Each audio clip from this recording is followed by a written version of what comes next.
What's going on, guys? This is Nigel Daly, and this is the very first Project Zenith podcast.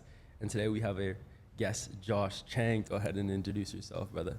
What's going on, guys? Name's Josh Chang. If you guys don't already know who I am, online business mentor, same as Nigel here. But today, obviously, you guys may know Nigel very well, may not know Nigel very well. So I'm just going to be asking him a lot of questions so you guys can get to know who Nigel really is. Let's run it. Sweet, man. So I guess starting off, just give a little introduction to the people and just tell them a little bit of where you came from. All right, so I'm 21 years old. My name is Nigel Daly, as he said, and quite truthfully, I'm at the point where I'm just walking by faith, man. If I have to put it into words, what my journey is looking like, what I'm doing, I'm quite literally just walking by faith. Everything you see on my IG, YouTube, is literally me just doing that. And I don't know, I feel like that's the best way I could sum up everything in simplest form. 100%. So right now you're 21, right? I'm 21. 21. So, guys, a lot of people, from what I've experienced, made the shift into like entrepreneurship back in 2020. But in 2020, you were what? 2020, I was broke as a joke. I was working at Honda, and what I would do is move parts for Honda cars in the Honda factory, and that was just life. I'd do that and then come home, hit a lift, and go to sleep and rinse and repeat. Okay. And then when did you start, I guess, your or not coaching, but social media in general? Social media, I'm actually pretty sure I started in 2021, and I initially started off as your average TikToker. Yeah. You know, just trying to see what I can do to get some motion with social media. And then from there, I started taking it more seriously. I was like, okay, what can I really do with this? What is the reasoning behind me doing this, right? Because if there was no reasoning, I might as well just work at that Honda plant. You know what I mean? So I was like, I want to build something. I want to build a personal brand that can inspire an individual. It doesn't matter who the individual is.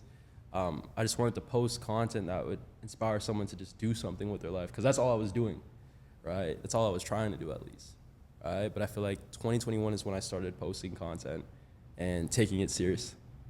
Okay. And then what kind of like made you start? Because everyone has like that one thing in life that happens that actually makes them do that one thing that they're like, maybe I'll try it. But what made you actually start? Straight up, what made me start is I always felt like I was destined to do more, right? More than just be that guy in the background, more than just be your average Joe. I really felt off the rip, even from when I was a younger kid, that God had given me a purpose that I have to bring to light and I have to use to, help other people get to wherever they want to be. And I feel like once I got to that point in 2021, like I said, where I started taking content seriously, that's when I really started walking in my purpose, right? And I don't think there was anything that happened significantly to actually get me to that point. It was more so of choosing my hard, right? Because what was hard? It was going to a 9-to-5 job that I hated, waking up every single day, working for someone else, building someone else's dream. That was hard, right? But what was harder for me is seeing my parents fight, arguments over financials, right? Seeing people live lives doing nothing actually meaningful, right? That was harder for me. So it ultimately came down to choosing my heart. And it's once I understood that it was harder for me to stay in this situation, in this position where I have no impact.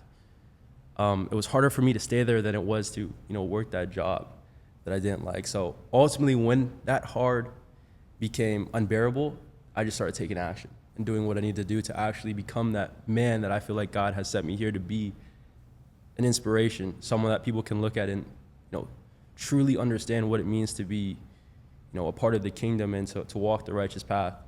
And Did you always grow up like that, like as a child? So I want to say, when it comes to my walk with God, my parents were Christians from when I was young, and I sort of grew up in it, but it was always like half in, half out. Yeah. You know what I mean? Half in, half out. I'd read my Bible every Wednesday, put it down, and wouldn't touch it till another Wednesday, right? But I feel like it was a breakup. right? Yeah. And you Yeah. probably heard a lot of people say that. And it was my breakup. And I only been through one breakup. I only dated one girl. But that breakup, after I lost her, I felt like an emptiness, right? And even with her, I still felt that emptiness. And it was at that point where I'm like, yo, everything I try, the partying, the drinking, having multiple girls on my phone, nothing could fill that hole.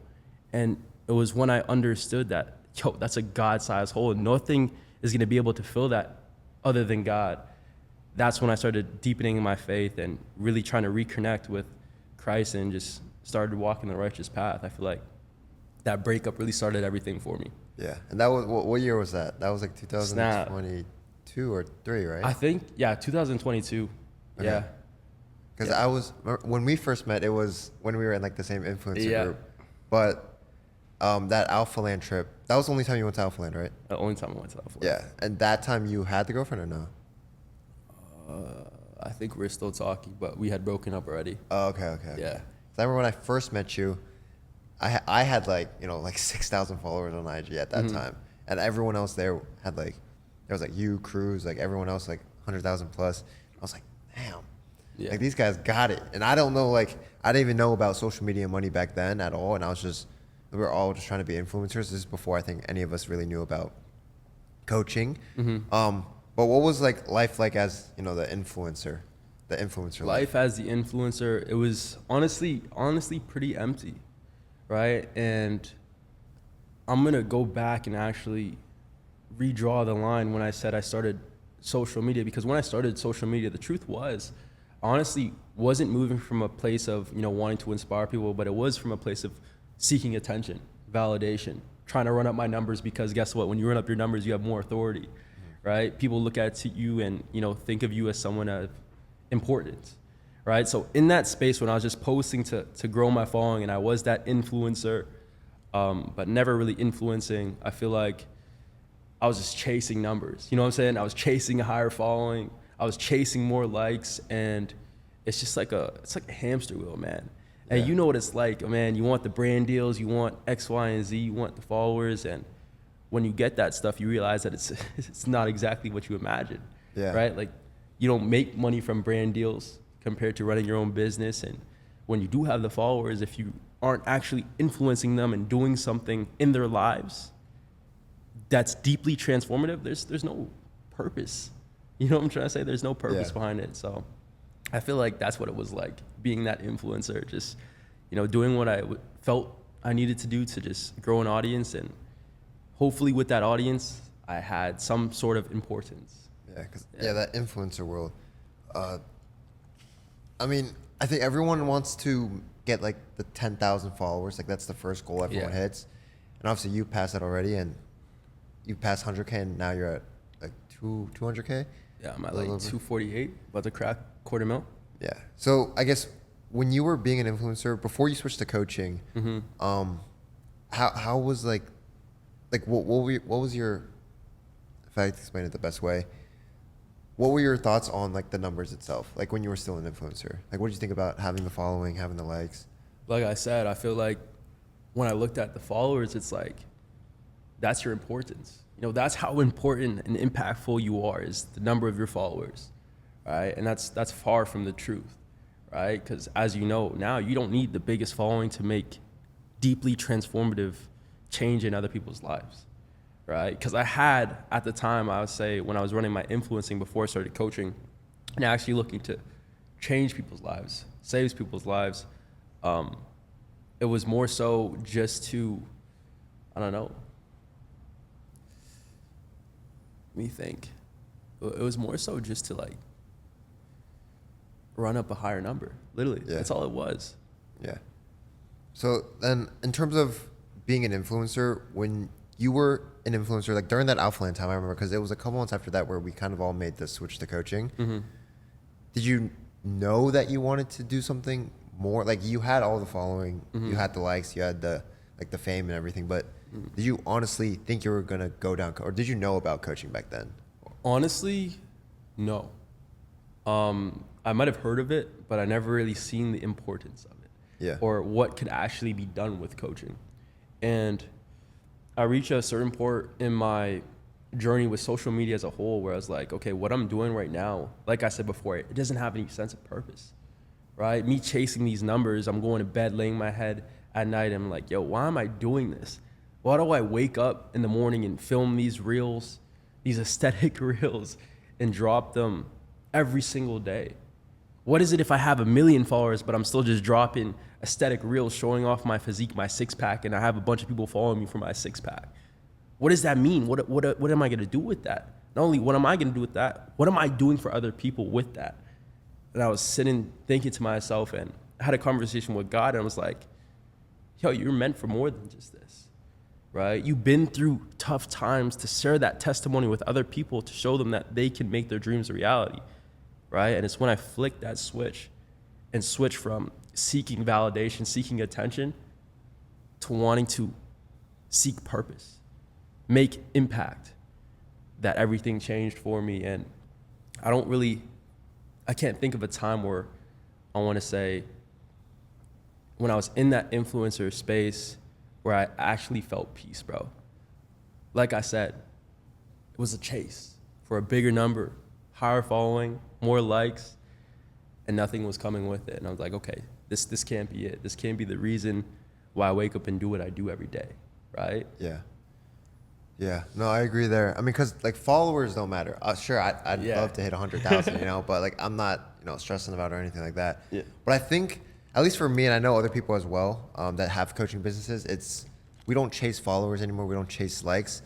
Now to a certain extent, chase the money. And we used to be okay with 10,000 followers, and then once we hit that, we want to get to like 50,000, obviously 100,000, 200,000. But same with our incomes now. You start with making 10K a month. And then you want to go to, 20K, 30K, 50K, 100K months. Yeah. But for you, do you feel the same with your income now? Like, do you want to every chase time a higher number? Yeah. So complete transparency, it started off like that, right? It started off me hitting my first 10K month. Oh my gosh, we did it, right? Oh, I want to do 20. I want to do 30. I want to do 50. Yo, I want to do 100, right? And it started off with my mind being in that space of monetary gain. And then when it hit a certain point, and quite frankly, it was like 4 months ago, I was like, yo, this is still not it. Yeah. Right? I was chasing a higher number with my metrics on Instagram, with my following, but this is still not it because I'm still chasing a number. And 4 months ago, like I said, I felt the conviction in my spirit. And I was like, yo, this is not it. And I need to be seeking to make more impact, right? And not only that, but I truly feel like I'm here to be a representation of the kingdom and bring people to God, right? So that's when my journey changed, and it was like, let me not focus on making more money, but let me focus on saving lives, right? Impacting people and serving people the best way I possibly can.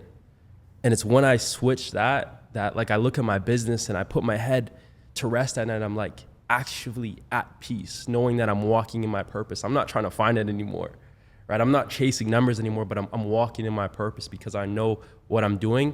It's deeply transformative. It's not just for monetary gain. It's not just to chase a higher number. So to answer your question, it started off as me chasing a higher number. Yes, monthly reoccurring this, monthly reoccurring that, but it turned into something that is genuinely my purpose now. And quite frankly, I look at my number, my dashboard every single day at this point. I would be lying if I said I didn't. But it doesn't hold, I want to say, the position of number one in my life, right? And I feel like that's something that I've been striving to reach, that point where, the money doesn't matter. And now I can truthfully say that I don't care about my monthly reoccurring revenue. It's something I think about, right? Obviously, I want to make more money to help the people that I love and live the life to the fullest, right? But it's not something that I put my everything on, right? Yeah. So, yeah. Yeah. And then about 4 months ago, because I noticed you've been doing coaching for at least over a year now, right? A little bit over a year, Yeah. So I know you made the switch to more faith-based content like 4 months ago. Yeah. So was there I know you said you had thoughts and realizations, but is there a certain thing that happened in life physically where like a day, or someone said something to you, or Yeah. a client did something, or I don't know, maybe you just witnessed something happening in front of you. But is there something that actually happened in real life that caused you to like make that switch? No, like that for day? sure, 100%. The biggest thing was when my business started to go to nothing. Yeah. Right, I hit my lowest month after, actually running it up. I dropped down my monthly revenue for that month must have been just like 15, and I'm not used to that. Once you get to a certain level, you have a baseline, right? And I hit 15. I was like, yo, what am I doing wrong? And everything I would try to sort of fix that situation, it just wouldn't help. And then I just felt mad convicted. I'm like, yo, I'm doing it all over again. I'm chasing a higher number and chasing metrics instead of focusing on what God put me here to do, which is save lives, right? Because all in all, bro, you make all this money. I don't care if you're making 50,000. I don't care if you're making 100,000. Maybe you're making $1 million a month. What does it matter, bro? You gonna bring it in the grave, right? You can't take that with you, but what you can is guide people to meet you in heaven, bro. And straight up, when I started focusing on the Lord's will rather than my own will, that's when I decided to change and start dropping faith-based content to actually change lives, right? Because all in all, yo, that was my purpose. Yeah. That was my beginning, right? And I finally aligned my actions with that purpose, right? But yeah. Yeah. Okay. So then, obviously, it's worked out now. Obviously, now you're hitting record months over and over and over. But in terms of what's it called? I have some questions here on my phone I can ask you as well. No, you're good. But how do you honestly? Like a lot of people, one thing we'll cover this first is they don't talk about those low months. Being an entrepreneur, like everyone makes it seem like it's always just up and up and up and up and up every single month, which can happen. But for most people, there's, it's a line that kind of looks like this. There's like ups and then flat lines, downs, ups, downs, and then it goes up, right? Yeah. And a lot of people don't talk about those like really bad months. Like I've had them as well. You've had them. I know a lot of other coaches that I know have had them as well. Yeah. But why do you think I guess now in the industry, the biggest thing that's missing in my opinion is trust. Like last year you could post like just flexing the cars and the watches and everything, and you would just make a shit ton of money. But now I think the biggest thing that's missing is that trust. And I've noticed a lot of people are scared to invest into people just because this gap in the market is just trust. And you being open to talk about that definitely helps people realize, okay, this stuff is real, but there's ups and downs with it, just like everything else in life, 100%. and it's not perfect, right? But how do you stay consistent and motivated through those times where it's just like obviously so hard to just look for the light at the end of the tunnel? No, straight up. And I feel like that's an amazing question, because I feel like when it comes to anything, obviously that's what it looks like for me and you since we run a coaching business. But I feel like just staying motivated and consistent in anything at that is like, it's hard for a lot of people. So I think it was a great question. When it comes to me and my business, and when it comes to those low income months, the months where, sorry, let me turn my ringer off. That's crazy. The months where you don't make as much as your bar says you should be making, honestly, it doesn't affect me anymore, right? It's simply just, okay, I need to make some tweaks. What's our biggest bottleneck right now? Let's attack it, right? But behind that, I feel like there's a deeper underlining message, and it stands in also, again, my relationship with God, bro. And it's like, because I don't put money on a pedestal, so I like putting it this way, and I put it this way for a lot of the guys, is like, okay, if you put money as your number one, right, on a pedestal, and you got the pedestal, you got 1, you got 2, and you got 3, right? And you're always standing on the top. Wherever your 1 is, that's where you stand on, right? If I put money on my number 1, guess what's gonna happen when the money goes, or when I don't make enough? Guess what? I'm falling. Yeah. Right? But in the Bible, it says the Lord is our firm foundation. And the thing is, when we put him as our number 1, right? When we stand on the Lord and he's the number 1 pedestal, and we get, family, friends here, and we got maybe money over here, guess what? This isn't going nowhere. This is a constant in my life, right? And with that being said, once I made that transition to really surrendering my business to the Lord, it's like, yo, it doesn't matter how much I make or how much I don't make. It doesn't matter, right? to a certain extent. Obviously, my emotions are now not based on money, but I still want to grow the business. I still want to help more and more people. So at that point, it's just like, you find the bottlenecks and you sort them out, you patch the holes that are leaking, and you just run it up next month, bro. 100%. That kind of reminds me of the guy, like last night from dinner. Yeah. The guy who came up, he was like, "Yo, you look familiar." And you're like, yeah, probably social media kind of thing. But remember, that guy was trying to get into the coaching space. Like he was trying to do something and make money online with like fitness and wellness and like that niche. And obviously, we could both tell like he was obviously pretty lost. And obviously, we're trying to help him out. So you're asking him questions, give him solutions and tips, give him everything he needs. But this is me, what I think. Yeah. It's everyone who starts with entrepreneurship has such a hard time getting over that phase of just not knowing how to actually work, like not knowing how to focus. Because we asked him, what has he actually gotten done in the past 6 months? Because he said he's been working on it for 6 months. He's been locked in ChatGPT, all that. And all he said was he's been working on the community to launch, and he also said he finished prompting his GPT, And for 6 months, I mean, that's a long time, Our lives changed in 6 months. Like my life completely did a 180 in 6 months. Yeah. And in 6 months, if all he did was prompt his GPT and like still working on his community, and he's learning all these like new words and not applying any of it. What do you think if he was watching this right now? Like, what would your advice to him be? I feel like that's a crazy question, a crazy callback. When it comes to being in that state of, like, I think we call it analysis paralysis, right? Yeah. It's a term that we, tell to a lot of our clients that have troubles taking action, actually acting on what they want to make the reality. I feel like it comes from a place of not having an actual plan, right? When you can spend 6 months and not actually make any change, I'm like, okay, there's a problem here, right? There's something that needs to be implemented to actually embark on this journey, because at that point he hasn't even started anything. He prompted his ChatGPT, right? So this is where, honestly, quite truthfully, even in my story, where taking that next step and investing into actually getting a plan to get to where you want to be is important, right? Now, I'm not even saying you have to invest in a mentor. Like we told him yesterday, bro, try and learn as much on YouTube as you possibly can. There's so much free game out there. The value is out there, right? You're just not trying to find it, right? You're just caught up on the idea of where you want to be, but you're not acting on it.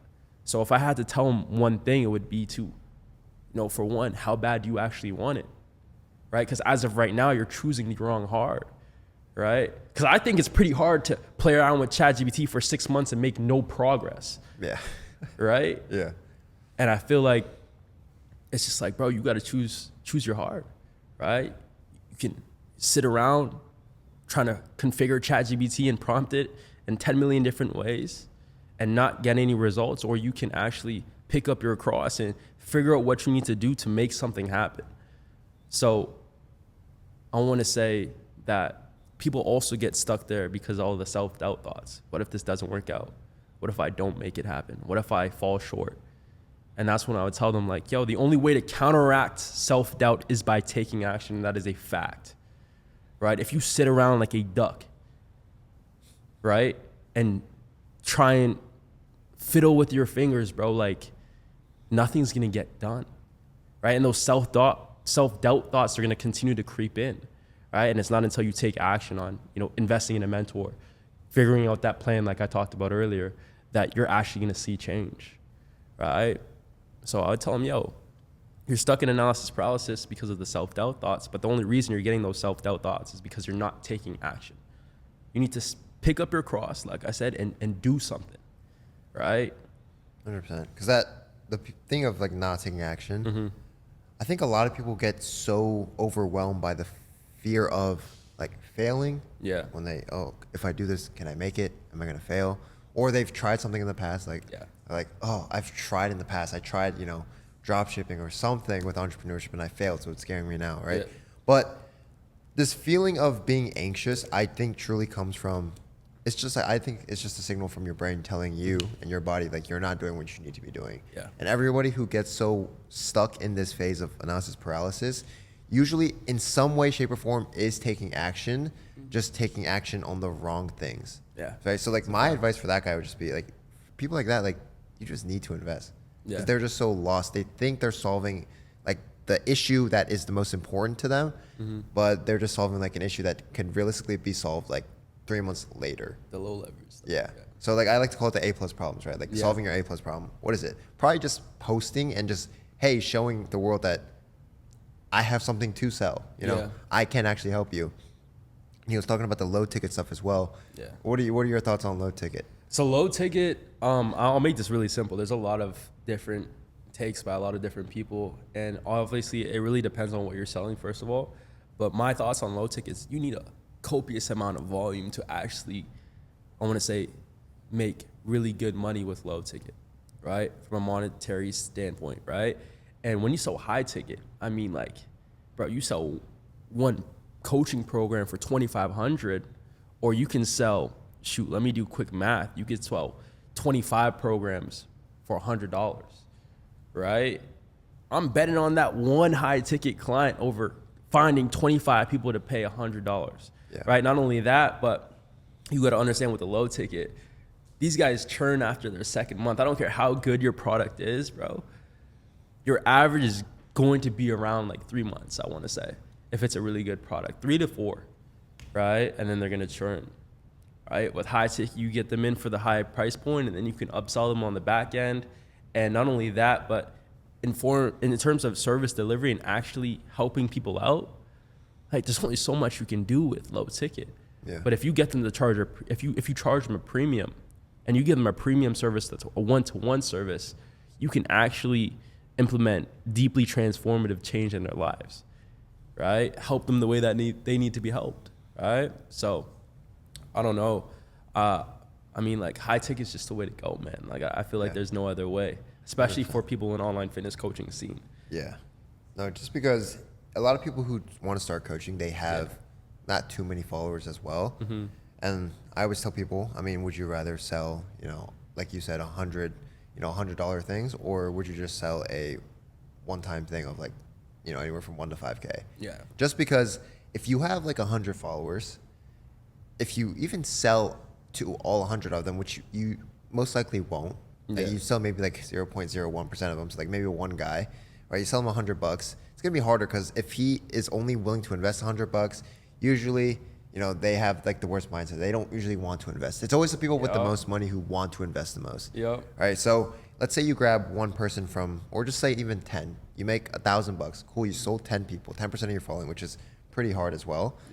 Or you can just sell one guy, you know, and make, you know, anywhere from 1 to 5K from that one person. Sense, bro. Right. It's the highest leverage thing you have with the low following because it's all about how personal you can be at that level. People know you're not a bot in the DMs. People know you're not using AI or anything like that.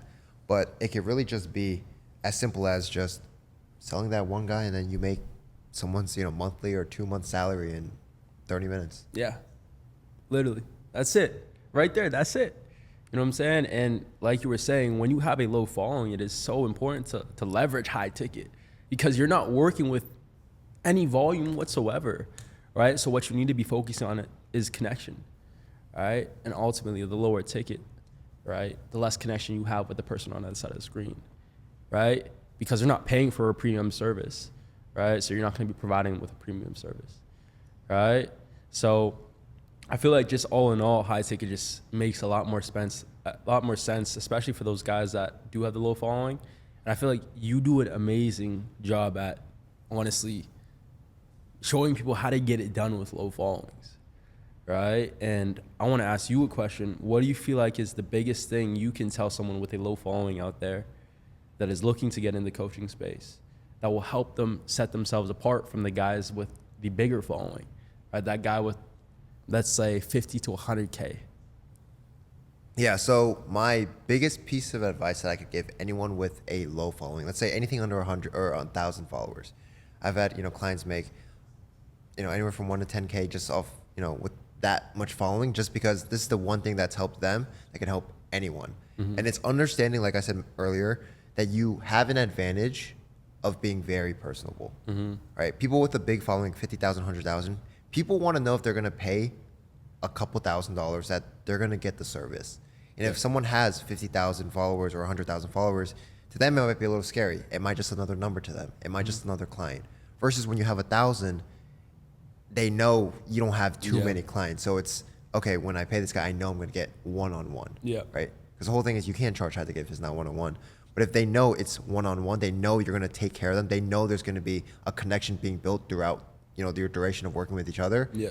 That's why they'll go with you over someone with, 50,000 or 100,000 followers. And that's why when I was a fitness coach, it worked so well because I only had about 10,000 followers at the time, which is obviously not nothing, but it was less than other coaches who had, 20,000, 50,000, 100,000.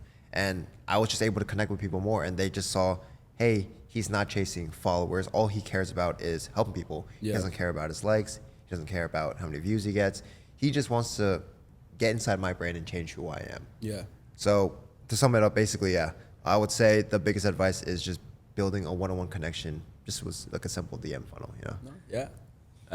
I feel like that's great advice. So if you are low following and you're looking to get into the online space when it comes to coaching, take this guy's advice, man. Take Straight Nigel's up. advice as well. But I want to ask you for your program, I always forget, is it pronounced Zenith or Zenith? Because I think a Zenith. lot of people get confused. It's supposed to be Zenith, but we just say Zenith. Okay, so Zenith. It sounds harder.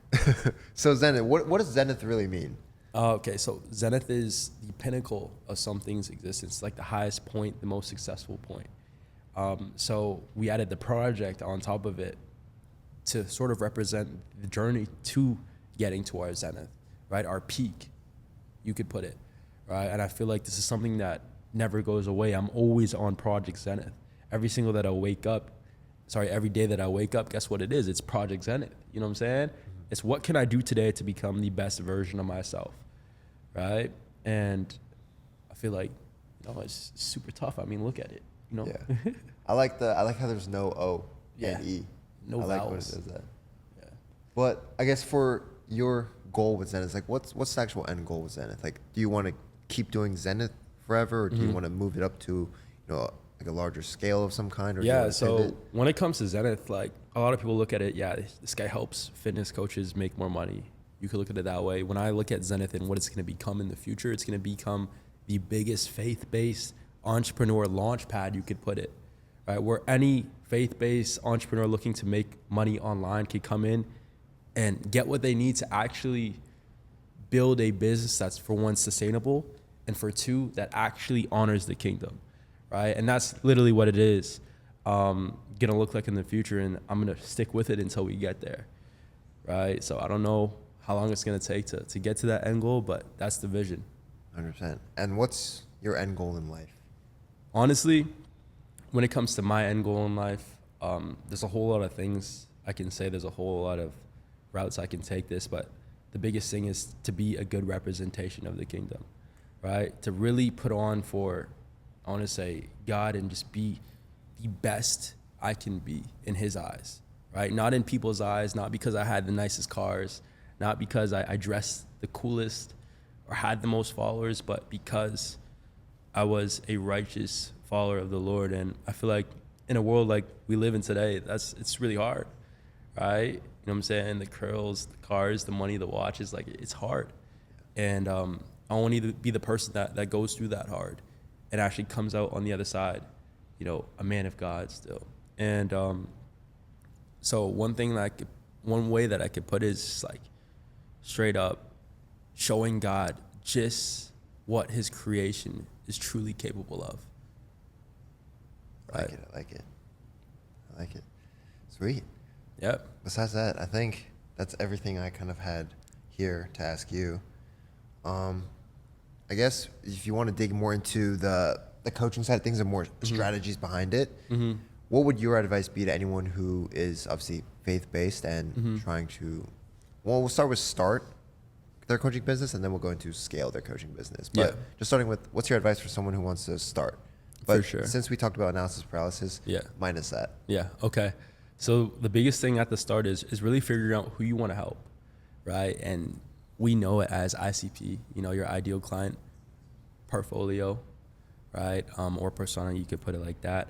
Really figuring out who you can help best and understanding that person with depth, right? The more you understand the person you're trying to help is the more effective your content is going to be, right? So we could break content into 3 different pillars, right? And I put it like this.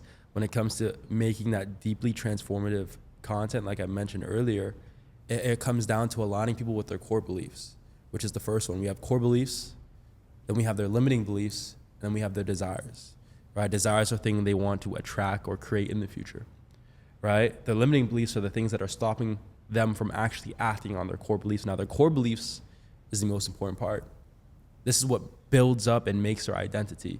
Things of, God put me here for a reason. I'm meant to be more than just average. That's a core belief right there, right? I want to be the father that I never had. That's a core belief right there, right? And the biggest thing is understanding that the people that you're going to be working with, the reason they haven't taken action is because their limiting beliefs is cluttered on top of their core beliefs, right? Because no matter how bad someone's situation gets, their core beliefs are still there, right? I still want to be the father I never had, right? I don't have the time to, play with my kids, or, I don't have the time to become, a good husband just because I'm working all the time. Those are all limiting beliefs, but understand the core beliefs are still there. So what I tell my guys is just understanding your ICP on a deeper level, on a belief level. And what you do with your content now is, once you got a good idea of your ICP, is now actually put out content, not tips and tricks, because tips and tricks is like giving someone pain medication. That might help for a day, it might help for 2 days, it might help for a week or 2, right? But it's not dealing with the initial injury, right? The way you deal with the initial injury, the limiting beliefs, like I said, is actually realigning these people with their core beliefs within your content, right? And what that might look like, let's see if I could cook up an example right now.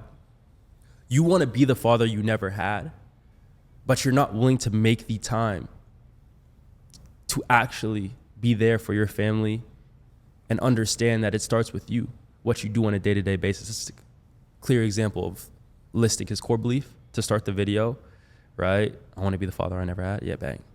The limiting belief, which is, I don't have enough time, right? Bro, you have to make the time. So like I said, back to effective content, we need to honestly realign people with their core beliefs to actually get them to take initiative, to take action on their core beliefs, the things that build up their identity. Because like I said, they're still there.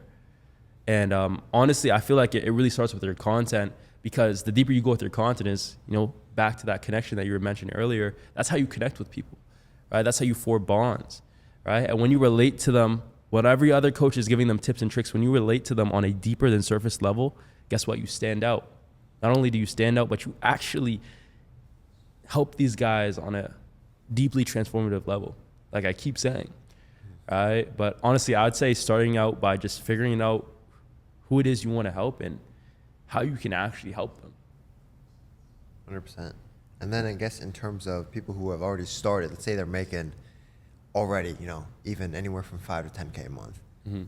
What advice do you have for them to scale to maybe their first 20K a month? So they're making 5 to 10K a month to scale to their 20K. Honestly, at that point, you could run bare minimum systems, like run the DMs yourself, and you can do everything by yourself. But I feel like when it comes to really scaling your business, if you are at that 10K mark and you want to aim to do things like 30K to 50K, getting the right players, right? And when you look for players on your team, the way I always do it is looking at, their true intentions. Why are they closing? Do they have a purpose behind it, or are they just closing to make bread, right? Why is this guy setting, right? What's his end goal, right? So just keep that in mind when you're looking for your players for your team. And the way I do it is I don't look at them as like expendable. Like I want to find people that are actually in it for my vision, where I'm going to take Zenith to, right? So same thing, if you're starting your business, just make sure that the people that are involved in your business see your vision and understand your vision and want to be a part of that vision, right? Because then they're going to actually care about the work that they put in, right? They're not going to be doing it to hit that commission check, but they're going to be doing it to further your vision and get one step closer to where you want to be in terms of your business. Because at the end of the day, you're a boss, you're a CEO, you have your coaching business, you're already doing 5 to 10K, right? You need to be in control of every aspect of your business. And to refer back to what you're saying, if you're at that point, honestly, maybe getting some key players that will help you get to that next level would be the biggest investment you can make, or even investing in another mentor. Like, I feel like this is a never ending game, bro. There's always someone out there that knows more than you. And truthfully, you're not where you want to be because you don't have the knowledge, right? To actually get you there, right? So what you got to do, you got to go invest and get that knowledge. 100%. And if someone is right now looking to invest and get that knowledge, where can they find you, or what actions can they take to get started? Oh, okay. In terms of getting started with me, Yeah. the link in the YouTube, if I post this on YouTube, it'll be in the link, but also just in my Instagram, just hit me up on IG. Send me the word Zenith, man. And we'll get you right. 100%. Besides that, good talk. It was, I think we got some good questions out, good answers out as well. Yeah, it was good talk. But yeah, if you want to outro the video. Yeah, let's run it. Thank you guys for watching. This is the very first Zenith podcast, and I hope you guys enjoyed. I'm new to this. Don't flame me, right? Josh, this is your first time, second time? No, second time? Second time. Second time on a pod. You handled yourself really well, bro. I'm not going to lie, bro. I was sitting here low-key tweaking out. But now we had fun with it. But I hope you guys enjoyed. And one thing I will leave you with is you can do all things through Christ who strengthens you. If you guys look at me right now and you think I'm in a position that you want to be in, understand that you can do it too, right? I started off straight up. Bro, my mom used to cook me KD and cut up hot dogs. Shared a bed with my 2 sisters, bro. And now I'm at a point where we're chilling in Miami. You're just like, yo, you want to film a pod? Let's run it, right? So I started off in probably similar circumstances to some of you guys watching. And I want you guys to know that you guys can do anything you put your mind to. You just got to apply yourself and trust God in the process. But anyways, God bless. I hope you guys enjoyed. Welcome to the Project Zenith podcast.